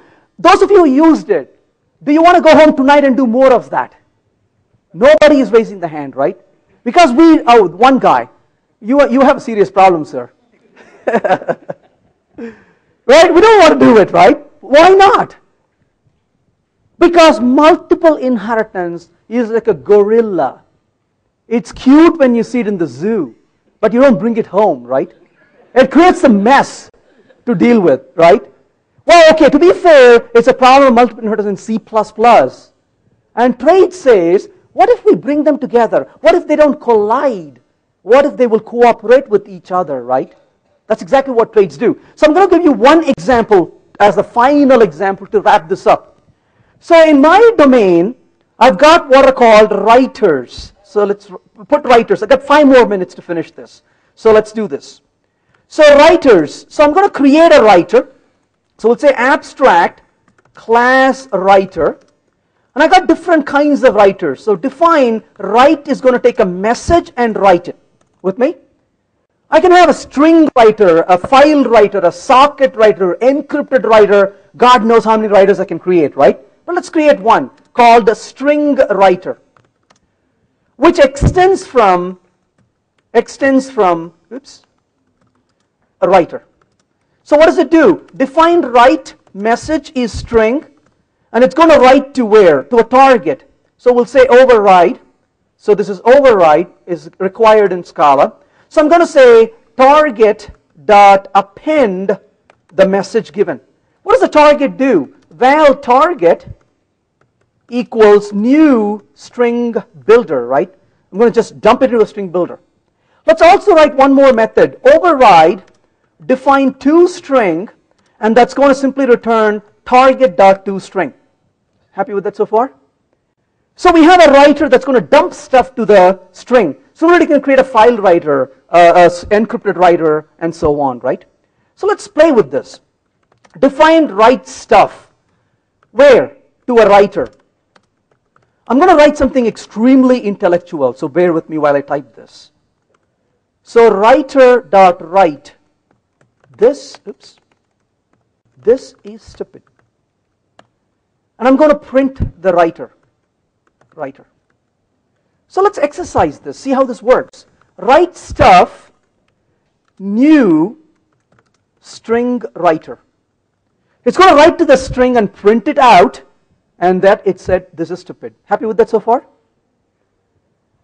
Now my requirements has changed. They tell me when I write stuff, sometimes I have to make stuff into uppercase and print it. I'm going to write a function to convert it to uppercase. Got an idea. Let me put it in the string writer. What do you think?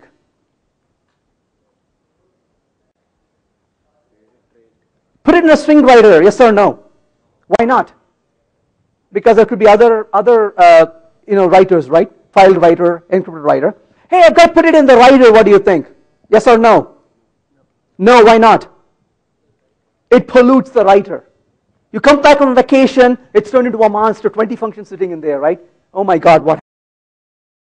So I'm wondering what we could do. Awesome, what a great idea. We could use a trait. So let's write a trait for it. So notice what I'm going to do. I'm going to say over here, a trait uppercase filter extends from a writer.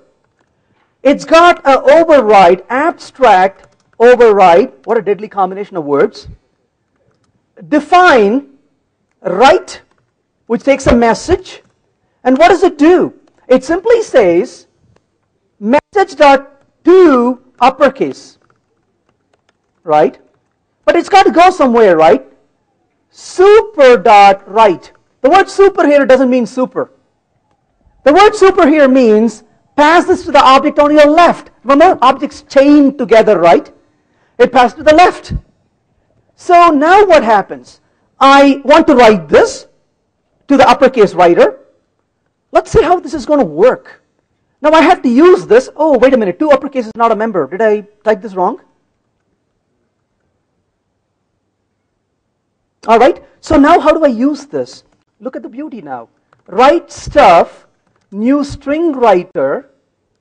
Remember what we did to Josh's cat, right? With uppercase filter. Am I making sense?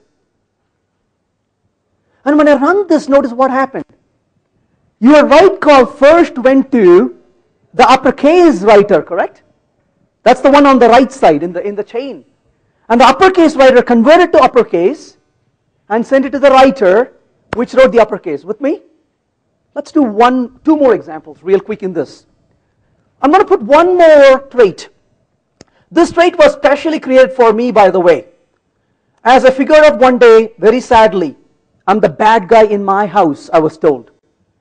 I travel a lot, I mingle with guys like Josh, what do you expect? So one day I went home, I was talking about something. I have two little boys at home, which my wife dearly raises them, right? And I said something, immediately my little boy runs to my wife and says, Mommy, Daddy is a bad man. He is telling bad words. And my wife came to me and said, did you say a bad word to my child? I said, I didn't say any bad words. What did I do? And she kind of leaned over and said, did you use the S word? I said, I promise, I will never use that 4-letter S word in front of the children. Should not that one. Did you say stupid? I said, of course I said stupid. What's wrong with being stupid? No, you don't use the word stupid in front of the children. I've taught the children not to use the word stupid because that's impolite. It's a bad word. I was disciplined. I said, yes, ma'am. I will no longer use the word stupid in front of the children. You know how hard it is to be a dad these days? The moms, right? So much discipline you have to have, right? So you have to filter the profanity that Venkat has, right? So let's say trait, profanity filter. What are we going to do? Message replace the word stupid with the word, is it kitten? If you disagree, you're already in trouble with my wife, right? So, intelligent. These are the bad words because they can make a Yeah. And then the kids go to the principal office and say, you're really intelligent, aren't you? And then, let me talk to your dad. So, profanity filter. What happened here? Making sense? You know where we're going with this, right? One more. Write stuff. New string writer with uppercase filter, with profanity filter. What's going to happen? The word is removed. Everything else is in uppercase. Life is good, right? But we also understand this is going from right to left. And as a result, if I say write stuff, new string writer with profanity filter, with uppercase filter, what happens? It doesn't remove it. Which, by the way, is perfectly okay. Because when I'm angry at my house, and when I say this is stupid, and my son's eye widens and says, Mommy, and my wife says, Daddy is upset, be quiet now. So this is perfectly fine for my home domain, right? Thank you very much. That's all I have.